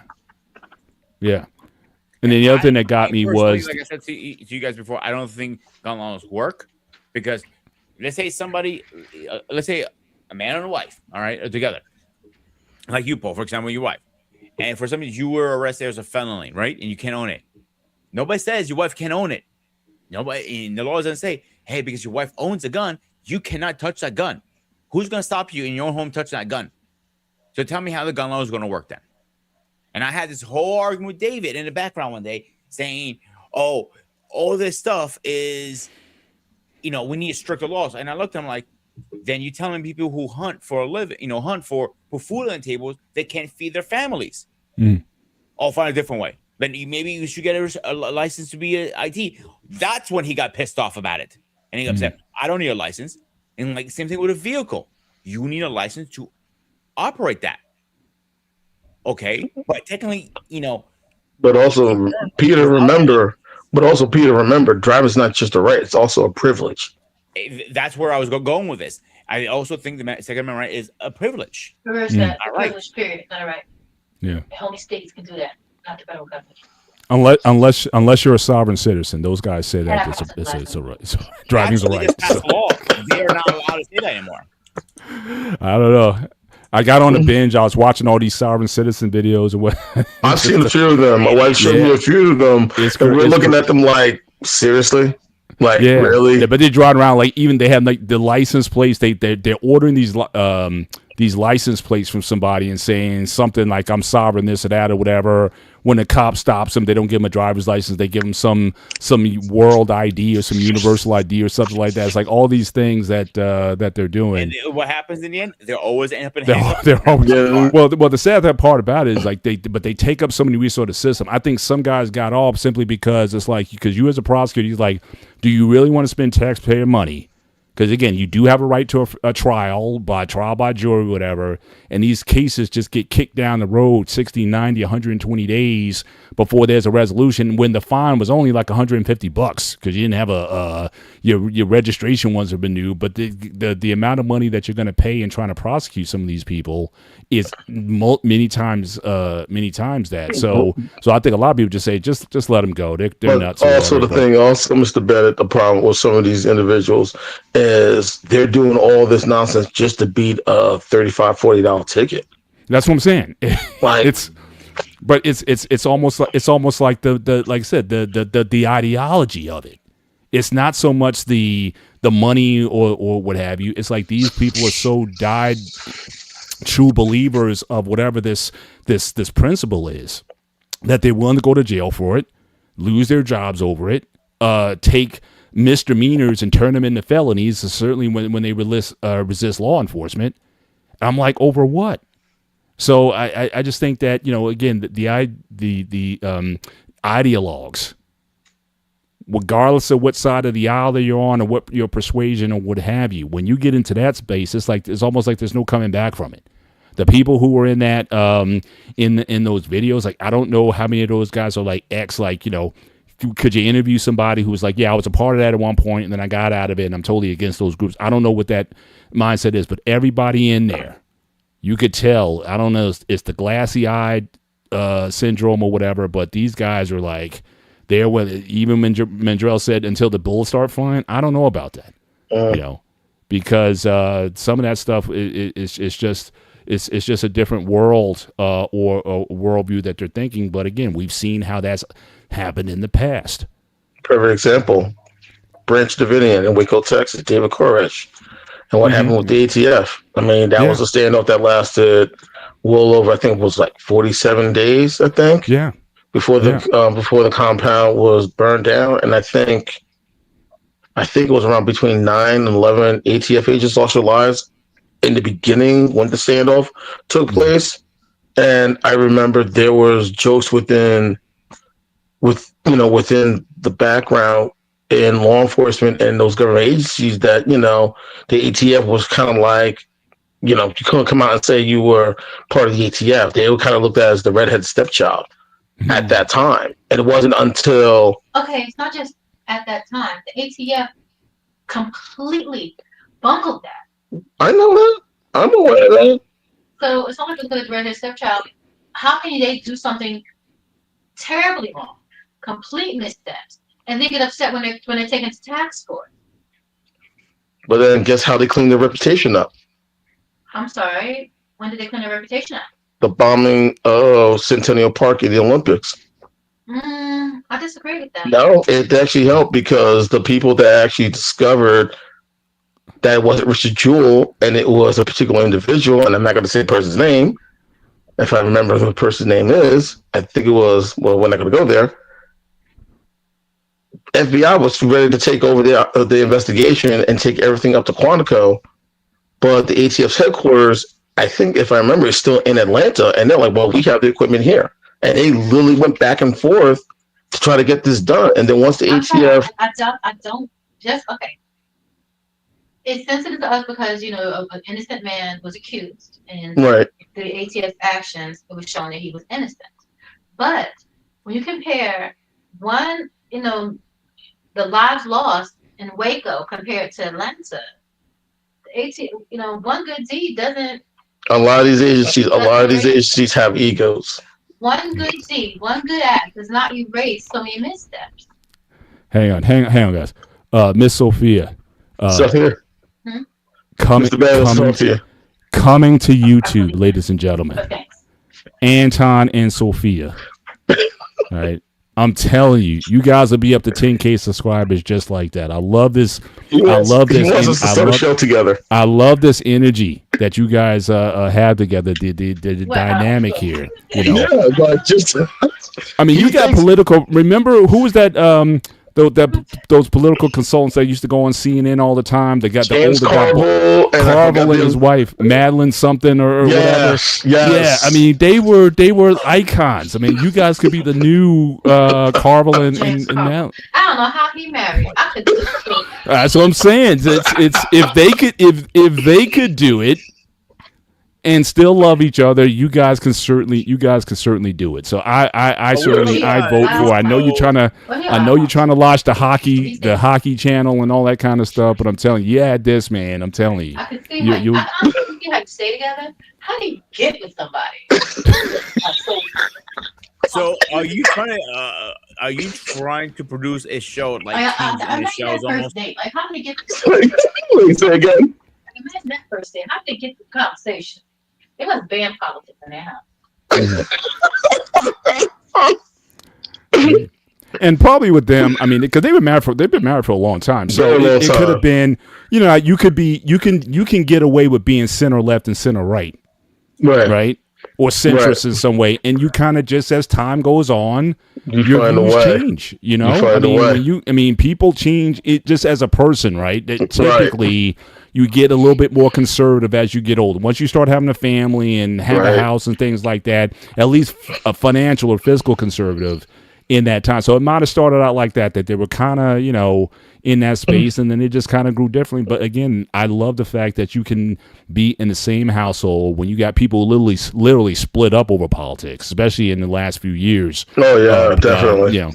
So, I mean, if you can survive that, I think, they were an object lesson in how you can still have debates, how you can still lobby for different political parties. Right. And still come home, still have a family, still have love and respect for one another. Exactly. I think we need more of that. Definitely. In this country for sure. I think what also happened after the investigation with the ATF and everything got done, they basically they still use ATF, but their official moniker is ATFE, the Bureau of Alcohol, Tobacco, Firearms, and Explosives, because of that. And also, one of the things and it sucks that it has to take tragedy in order for people to wake up. I remember looking at the final report from the September 11th Commission, and one of the biggest issues that they made note of is the battle of the badges. Like, different agencies were arguing with us. Like, FBI was doing one thing, CIA, ATF, U.S. Marshals, Secret Service, everybody was doing their own thing. And that's a problem too, especially when you talk about these organizations. Right. I mean, if the levels of government and who's supposed to be doing what, if they're disjointed, then how are you going to go against a unified body, assuming that they're unified? So basically, they all were told, you all were guilty for screwing the wrong pooch. All y'all got caught with your hands in the cookie jar. Y'all made this sandwich. Y'all eating it. The biggest problem is every law enforcement organization Except that's not exactly talking true. to each other. And now they are. They make shit sandwiches. Now they are. How long did it fucking take to do that shit? Yeah, that's what I mean. That's right, Peter. It had to take that for them to realize, okay, because they all got egos. All these government agencies have egos. And it got to the point, this was a gut check. And basically, the commission was like, this is a gut check. Y'all need to get it together. Plain and simple. And now, 20 plus years later, if you notice, they're working with each other like it's no big deal. No issues, no problems, no egos whatsoever.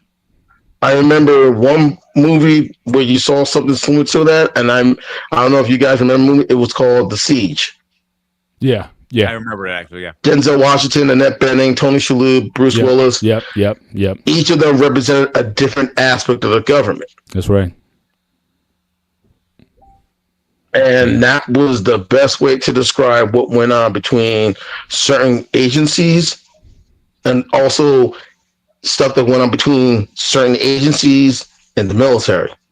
You're saying, is that still the case now, or did things kind of get better after you talk about Waco? Did it happen before or after 9/11? That was before. That was in 93. Waco was in 93. And then, unfortunately, Oklahoma City was 2 years later. 2 years, right. Yep. And what a lot of people did not know also at the time, and I remember my drill sergeants told me this because I went to basic training that following summer in 96. And I'm trying to be mindful in saying this, but my drill sergeant said, Uncle Sam, they make the best ones. And they said, Timothy McVeigh, he was a decorated Army vet. He was in the infantry. He was a sapper, which means he did demolition and explosives. Eric Rudolph, Green Beret. Charles Whitman, when you look at the situation that happened at the University of Texas, served in the Marine Corps. You know, and when I remember my own instructors were telling us this, you feel a little like, whoa, really? But then when you look it up, you see what they mean by that. I mean, Congress literally. You didn't mention Lee Harvey Oswald, but right? Or do you believe that conspiracy? You know what? I have a question. I tried not to get into it, but he also served. I thought you were going down. He served in the Marine Corps as well. He was in the Marine Corps, and the thing most people didn't realize, the philosophy of the Marine Corps, and they still believe in this philosophy.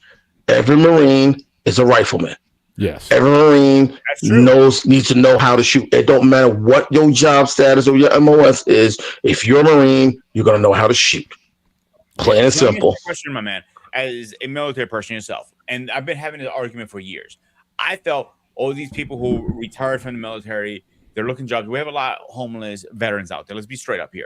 So a lot of school shootings, we could use these veterans to be security at schools. You know, because now the world we're living in, I feel like if I had kids, I'll be like sleeping better at night knowing my kid's protected by a military person with a firearm in school. That's my opinion.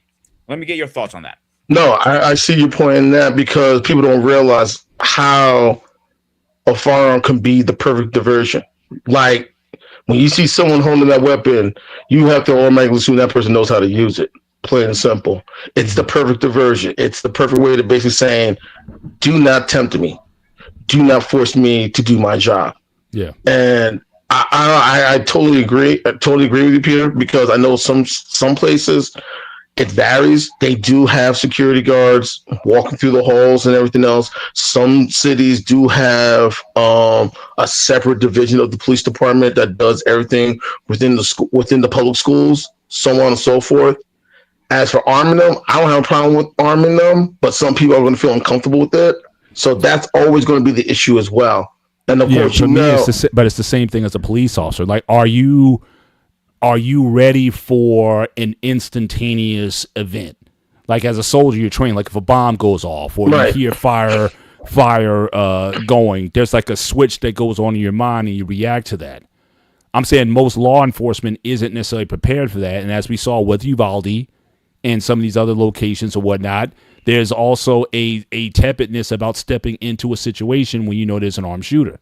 To me, it's a totally different mindset that you're trained for. So I'm certainly for using military personnel, but I don't even know if I would want a former police officer in that role, especially if you're not used to live situations where you hear shots fired, boom, there's like a switch that goes on and you go immediately into action. I think a soldier would be more apt to be able to handle that. That's true, and that's something. And it's just going to be the dynamics of how do you screen them, who selects them, who do they fall under as well.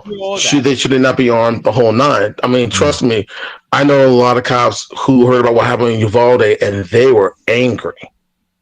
It's still to this day are angry that the cops didn't go in and do something. Mm-hmm. Like, you know, my wife, one of her relatives is retired, decorated cop here in Jersey. He was not happy. Some of my friends I grew up with, some who are still in law enforcement, angry. Like, I remember going on social media and just hearing the anger and the frustration from a lot of police officers. And it didn't matter what side of the aisle you fell on. A lot of them were angry, saying, why didn't they do something? Mm-hmm. That's what our job is to do, to protect and serve. You're supposed to go in there. So what? There's a lot of heat. That's what you're trained to do. And even one of our friends, Trey, who's been up here on the network at times, he was I don't remember. I mean, if he voiced it, but I know for a fact he was angry about it too. Yeah. Because I would say it takes a unique person to run towards a fire versus away from it, and that's what you guys, military and police officers train is to run towards the gunfire, not away. I don't know about the police officers. I don't know if I'll put those guys in the same. That can serve. That's what that comes down to it, Paul. I know, but it doesn't matter what the logo, the phrase is. Are you in regular readiness training for those situations? How many local law enforcement, state police in New Jersey or PA, whatever? How often, even if you've been trained, how often are you in that kind of protocol? Just like you were saying, just like what Manjo was saying earlier, how you get better shooting, like repetition. Is the repetition there to support an action like that, which happens every year? There's like 100 mass shootings in this country every year or something like that. Unfortunately. So it's not like this stuff isn't happening. But again, how many police departments, taking military out of it, are ready and prepared for that kind of action? Will you go to training? Cops I talk to, they go to the gun range, and that's about it. But live situations, they're teaching classes in a classroom, like at a college or whatever. Procedures and things like that to pass tests. But are you being tested in the field where you got rounds being fired and you got to hear that over and over again? Because a lot of these students, it's not just one at a time. It's like, pat. I mean, it's like rapid. It's like you got to move with the quickness here. So until that happens for law enforcement, that's why I don't have a lot of trust in the current process when it comes to readiness for that kind of action. To me, I feel like it should take more than just the fact that the person has a degree. There has to be something that you have to find in that individual if he or she wants to go into law enforcement. Now, being in the military does help in many aspects, but what about those who never did time in the military? Do they have what it takes? And I think also what it is, a lot of departments, are they willing to redo their whole entire screening process for candidates? And What do you do? What do you look for? What do you exclude? And now it's okay. What's going to be the basis? What's going to be the standard? And we all know certain locations have different standards and expectations, plain and simple. And that's always going to be the challenge as well. Such as, I mean, LA, like the city of Los Angeles may have one SOP and how they screen their police officers. Mm-hmm. And it's totally different how it is in a city like New York, which has one of the largest police, which is basically by far the largest police department in the country. Like I said earlier, my cousin is a retired NYPD detective. So he even said he went through the police academy. He didn't get a degree. He went through the police academy. And right. I remember him talking to a rookie. And he said, that degree you got is toilet paper. It doesn't mean shit out there. So you need to earn your stripes. And I agree with that. No, I've heard that too. I've heard that from people I know who are currently cops as well. But now when you have certain agencies now look for those with college degrees, it excludes a significant number of your pool of candidates as well, because you do have some individuals who don't have the degree, but yet they have what it takes to do the job. But because they don't have that sheepskin, they're automatically excluded. See, again, I'll go back to this again. Like, the best cops my cousin worked with was cops who were, again, ex-military or retired military, whatever you want to call it, veterans.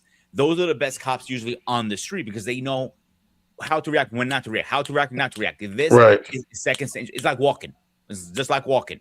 So you pulling your firearm, it should be just like walking. And, you don't pull it out because somebody has flinched at you or whatever. And I have often anything. My cousin didn't. You have so many reports over somebody using his firearm by accident, misfires, and killing somebody, deleting somebody by accident, and it happens more often than you think. And ironically, also the one thing that most people don't realize, the officers that are often doing that are the ones that don't have that much time on the job. You rarely hear about a police officer who has over 20 plus years of experience and he or she accidentally pull their firearm out for the wrong reason. Yeah. And that's why I agree with, them being like, I personally, you want a degree? Fine. Give them a degree. But there should be also at least one, a couple years in the military. You know what I was trying to say. Right. Yeah. So, but just in regards to training, I mean, like, obviously we got a current situation with ICE. Now, for what I heard, I understand, I'm sorry, your wife. That's my wife on the phone. I'm sorry. You repeat your point. They don't do it because of lack of experience. Say again. They don't do it because of lack of experience. Experienced officers, police officers. Think about plantation system. They're nothing but overseers. They're not there to protect the law. They're there to keep order. A more experienced officer is more likely to use force, not less. I personally disagree. Peter disagrees. Hey, you're more than welcome to join us on our next call-in show. So again, in 4 weeks. In 4 weeks, we're going to have another call-in show. You're more than welcome to come up, and hopefully we can have you on cam. But you need to be included in this, sweetheart. But again, we appreciate you being part of the. I'll try and drag the wife in as well. The discussion, yeah, absolutely. We'll be like the newlywed game. We'll have all the couples on the show, and Sparto, he'll be the host of the. Sorry, Pete. I'll try to get my wife on also. We'll do. Good luck with that one. We'll do that the newlywed ways. I can get her on. She's been on. She's been on shows before. It's just she's can't. But depending if the topic is good, she'll participate. But we're coming on camera. To be honest with you. Yeah, she's been on. She's been on. We've been on a couple of shows. But we're gonna try to land this plane. The only thing I would say, certainly going into final thoughts, is again we've all know about the situations with ICE recently, and we talk about all this concept of training. And I think these guys are probably getting less. In fact, what I was hearing was they're actually trying to fast track the process even more. I think to 6 weeks before they guys out. So we're talking about the type of training that current law enforcement needs in these situations.